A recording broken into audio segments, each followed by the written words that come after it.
नमस्कार प्रणाम, हम मनीष मनोरंजन और आप देख रहे बानी बिहार भोजपुरी न्यूज। तो चलते हैं इस वक्त की सबसे बड़ी खबर की तरफ। उससे पहले कि हमारे इस चैनल को सब्सक्राइब कीजिए और वीडियो अच्छा लगे तो please like share and comment जरूर कीजिएगा।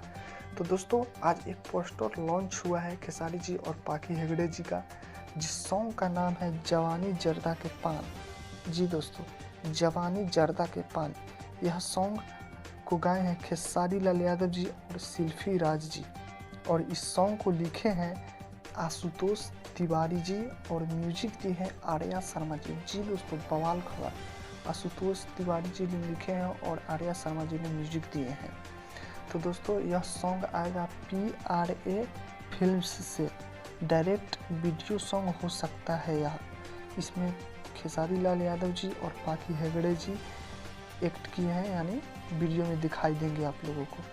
तो यह सॉन्ग अभी कमिंग सून में है। जैसे ही इसका रिलीज डेट आएगा तो सबसे पहले आप लोगों को जानकारी दिया जाएगा। जी दोस्तों, और इसका रिलीज डेट जानने के लिए हमारे इस चैनल को सब्सक्राइब जरूर कीजिएगा आप लोग, और खबर को फैला दीजिए पूरा। चलते हैं दोस्तों, नमस्कार प्रणाम, वंदे मातरम, जय हिंद, जय भोजपुरिया समाज, लव यू ऑल।